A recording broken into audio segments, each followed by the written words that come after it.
देश की सीमाओं को सुरक्षित बनाने के लिए गृह मंत्रालय ने पहली बार भारत बांग्लादेश बॉर्डर पर सुंदरबन के मार्श आइलैंड्स में बाड़ लगाने का फैसला किया है। सुंदरबन का इलाका पश्चिम बंगाल और बांग्लादेश दोनों के बीच फैला हुआ है। गृह मंत्रालय ने इसके 90 किलोमीटर के इलाके में बाड़ लगाना तय किया है। सुंदरबन में बाड़ लगाना बहुत बड़ी चुनौती है। घने जंगल वाला यह दलदली इलाका है। यहां छोटी छोटी नदियां बहती हैं और कभी कभी समंदर का पानी भी अंदर आ जाता है। बीएसएफ ने इसके लिए एक टेक्निकल स्टडी शुरू की है। इस वक्त सुंदरबन इलाके में बीएसएफ ने फ्लोटिंग बॉर्डर आउटपोस्ट तैनात की हुई हैं ताकि घुसपैठ को रोका जा सके। साथ साथ केंद्र सरकार ने नॉर्थ बंगाल में बांग्लादेश बॉर्डर की बाड़बंदी करना शुरू कर दिया है। बंगाल सरकार से जमीन मिलने के बाद बीएसएफ और दूसरी एजेंसियां सरहद पर जमीन की नपाई कर रही हैं ताकि जीरो लाइन के अंदर बाड़ लगाने का काम शुरू किया जा सके। मई में सत्ता में आने के बाद बंगाल की शुभेंदु सरकार ने 1000 एकड़ से ज्यादा जमीन किसानों से लेकर बीएसएफ के हवाले की है। Jalpaiguri, Darjeeling, Malda, Murshidabad, north and south Dinajpur जिलों में करीब 250 किलोमीटर लंबी सीमा की फेंसिंग की जाएगी। इसके लिए जमीन की पैमाइश हो रही है। जमीन के नापने का काम लगातार जारी है।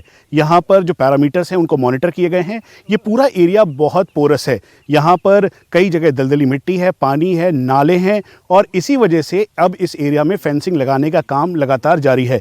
बॉर्डर सिक्योरिटी फोर्स को हैंडओवर की गई है ज़मीन। उसके अलावा जो यहाँ पे स्टेट एडमिनिस्ट्रेशन है वो पूरा इसे मैप कर रहा है। सीनियर ऑफिशियल्स और एडमिनिस्ट्रेशन की टीम, CPWD की team, border land road organisation की टीम सभी यहाँ पर मौजूद हैं। आप देखें तो यहाँ पर जहाँ पे इस समय बीएसएफ के जवान जहां पर हैं वहां पर भी घुटने तक दलदली मिट्टी है, कई जगह पानी है और यहां पे अब नापने का काम लगातार जारी है। इस तरफ भारत है और भारत का ये मालदा डिस्ट्रिक्ट का जनरल एरिया है।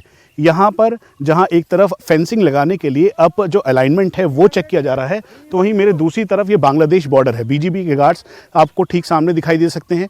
वो लगातार यहाँ पे कई बार ऐसा होता है कि जब भी आमने सामने इन्फिल्ट्रेशन की कोशिश होती है तो उसके बाद जब बॉर्डर सिक्योरिटी फोर्स को देखते हैं तो उसके बाद वो पीछे की तरफ भाग निकलते हैं जो इन्फिल्ट्रेटर्स हैं। ये जो पूरा आप एरिया देख रहे हैं नो फेंस जोन है, लेकिन यहाँ पर बॉर्डर सिक्योरिटी फोर्स के जवानों की तैनाती यहाँ पर चारों तरफ है ताकि वो इस एरिया को गार्ड कर सके। ठीक पीछे बांग्लादेश है और सामने की तरफ अब इस समय भारत का एरिया है जहां पर ये सब मैपिंग की जा रही है, नापा जा रहा है ताकि यहां पे फेंस लगाया जा सके।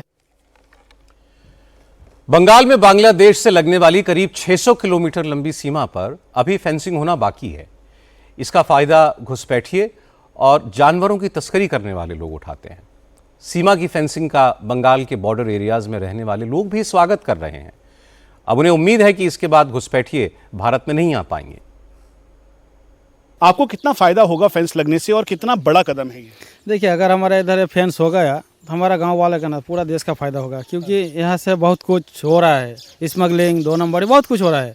हमारा जवान को भी तंग आ रहा है, हमारा भी तंग आ रहा है। गोरू और चोरी कर लेता है आदमी, ज़्यादा से ज़्यादा हमारे ऊपर हमला भी कर देता है।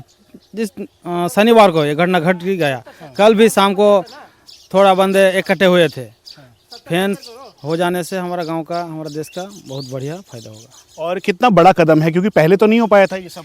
पहले सरकार अलग था, हमारा वेस्ट बंगाल का सरकार अलग था, सेंट्रल का सरकार अलग था। अभी तो सरकार एक ही हो गया। हमारा तो सीएम शुभेंदु अधिकारी जी ने बीएसएफ को लैंड देने के लिए बोल ही दिया था। इस सिलसिले में बहुत जल्द फेंस का काम शुरू हो जाएगा। वो जो बडार है ना वही ठीक है। जो बडार है, जो मिट्टी होना है वही ठीक है। बंगाल में बचे हुए बॉर्डर की फेंसिंग के साथ साथ गृह मंत्रालय सरहद की स्मार्ट निगरानी को भी तेज कर रहा है। जहां बाढ़ लग चुकी है उसे सेंसर्स और कैमरों से लैस किया जा रहा है। सीमा के अंदर बीएसएफ की आउटपोस्ट्स और कंट्रोल टावर्स को भी नई टेक्नोलॉजी से लैस किया जा रहा है ताकि परिंदा भी पर न मारे, तुरंत खबर सीधे मिले और बीएसएफ के जवान एक्शन ले सकें। हम जहां पर हैं उसके ठीक सामने बांग्लादेश का चपई नवाबगंज इलाका है। ये एरिया इसलिए भी इंपॉर्टेंट है क्योंकि मालदा और मुर्शिदाबाद डिस्ट्रिक्ट के बीचों बीच ठीक सामने गंगा नदी बहती है, जो कि बांग्लादेश में जाकर इसका नाम पद्मा हो जाता है। और यहाँ पर ये स्ट्रेटेजिक तौर पे भी काफ़ी इंपॉर्टेंट है, इसीलिए जो मॉडर्न फेंसेस हैं वो यहाँ पर लगाई गई हैं। ये स्मार्ट फेंस है, सिंगल लेयर्ड है उसके अलावा करीबन 12 फुट से ज़्यादा हाइट है ऊपर, और इसमें सामान लगा रखा है, जाले, अलग अलग चीज़ें हैं। और ठीक सामने जो मेन कंट्रोल रूम है वो भी तैयार किया जा रहा है। इसका मकसद है कि यहाँ पर बैठकर बॉर्डर सिक्योरिटी फोर्स का जवान PTZ कैमरास हो या सर्विलेंस कैमरास हो या आधुनिक इक्विपमेंट्स हो, उनके ज़रिए पूरे एरिया की निगरानी कर सके कि BGB या फिर जो बांग्लादेश के टाउट्स या हैंडलर्स हैं वो कहीं घुसपैठ की कोशिश, स्मगलिंग की कोशिश, कैटल स्मगलिंग या FICN का जो सिंडिकेट वो स्मगल करके चला रहे हैं वो ना चलाए। बांग्लादेश बॉर्डर पर फेंस लगाने का जो काम हो रहा है वो 10 साल पहले पूरा हो सकता था, लेकिन ममता बनर्जी उस वक्त मुख्यमंत्री थी, उन्होंने फेंसिंग के लिए BSF को जमीन ही नहीं दी। अब शुभेंदु अधिकारी की सरकार बनी तो 30 दिन के अंदर BSF को जमीन मिल गई और फेंसिंग का काम शुरू भी हो गया। हालांकि सुंदरबन के इलाके में फेंस लगाना बहुत मुश्किल है, जैसे हमने आपको बताया इलाका दलदली है और यहाँ पर मैंग्रोव्स हैं, जंगल हैं, लेकिन फिर भी हमारी एजेंसियां घुसपैठ को रोकने के लिए इस चुनौतीपूर्ण काम में लगी हुई हैं। उम्मीद करनी चाहिए कि सीमाओं की सुरक्षा का ये काम जल्द से जल्द पूरा होगा।